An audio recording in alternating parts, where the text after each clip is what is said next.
அனைத்து உரிமைக்குரல் நண்பர்களுக்கும் வணக்கம். நான் கற்பூரத்தில் அடிச்சு கூட சத்தியம் பண்ணுவேன், இந்த முறை சீமான் தான் வெல்ல போறாரு அப்படின்னு ஜோதிடர் பாபு அவர்கள் பார்த்தீங்கன்னா ஒரு நேர்காணலில் பேசியிருக்காரு. இது குறித்த வீடியோவில் முழுமையாக பார்க்க போறோம், வாங்க பார்க்கலாம். தமிழ்நாட்டில் இருக்கக்கூடிய மக்கள் ஜோதிடத்து மேலே எந்த அளவுக்கு நம்பிக்கை வச்சிருக்காங்க அப்படின்றத நாங்கள் சொல்லி உங்களுக்கு தெரிய வேண்டியதில்லை. நிறைய பேர் பார்த்தீங்கன்னா சாமியே கும்பிடல அப்படின்னாலும் இந்த ஜோதிடத்து மேலே பெரிதளவு நம்பிக்கை வச்சிருக்காங்க.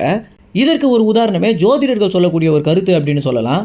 ஜோதிடம் அப்படின்றது கடவுள் சம்பந்தப்பட்டது கிடையாது, அறிவியல் சம்பந்தப்பட்டது அப்படின்றதா தான் இருக்கு.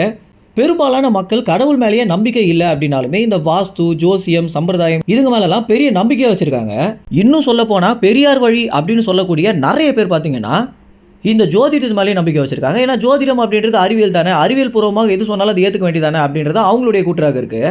ஒருவேளை ஜோதிடம் அப்படின்றது உண்மையாக இருக்குமோ அப்படின்னு எங்களுக்கே கூட சந்தேகம்லாம் வந்திருக்கு. ஏன்னா ஜோதிடர்கள் பார்த்தீங்கன்னா கால கிரகங்களுடைய வேலையை வச்சு கணிக்கிறதுனாலையும் அதற்கு பிறகு இந்த மாதிரி கணிச்ச ஒரு சில விஷயங்கள் அப்படியே நடந்த ஒரு காரணங்கள்னாலையும் தான் இந்த மாதிரியான சந்தேகங்களும் எழுந்துட்டு இருக்கு.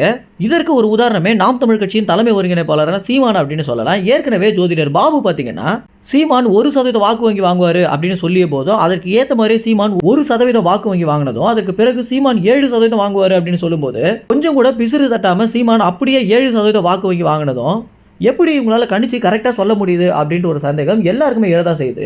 இந்த வகையில் நாம் தமிழ் கட்சியில் இருக்கக்கூடிய தொண்டர்களே பல பேர் பார்த்தீங்கன்னா ஜோதிடர் பாபு சொல்லிட்டாரு அப்படின்னா நிச்சயமாக நடக்கும் அப்படின்ற ஒரு மனநிலைமை தான் வந்திருக்காங்க. தற்போது கொடுத்திருக்கக்கூடிய ஒரு நேர்காணலில் ஜோதிடர் பாபு பார்த்தீங்கன்னா நான் கற்பூரத்து மேலே அடிச்சு கூட சத்தியம் பண்ணுவேன், 26 தேர்தலில் நாம் தமிழ் கட்சி ஆட்சியை பிடிக்குது அப்படின்றத சொல்லியிருக்காரு. இந்த விஷயம் கேட்ட நாம் தமிழ் கட்சியுடைய தம்பி தங்கைகள் உண்மையிலேயே இந்த விஷயம் நடந்துட்ட மாதிரி சந்தோஷமும் பட்டுட்டு வந்துட்டு இருக்காங்க. ஜோதிடர் பாபுக்கு தமிழ்நாடு முழுக்க கஸ்டமர்ஸ் நிறைய பேர் இருக்காங்க. இன்னும் சொல்ல போனா ஃபேமிலி ஜோசியராக ஜோதிடர் பாபு அவர்கள் பார்த்தீங்கன்னா நிறைய குடும்பங்களுக்கும் இருந்துட்டு இருக்காரு. இந்த ஒரு வாதத்தில் கடவுள் இருக்கா இல்லையா, ஜோசியம் இருக்கா இல்லையா அப்படின்றத பார்க்காம ஒருவேளை ஜோதிடர் பாபு சொல்லி விஷயம் நடந்துட்டா எப்படி இருக்கும் அப்படின்றத உங்களுடைய கமெண்ட்ஸில் தெரிவிங்க. நன்றி, வணக்கம்.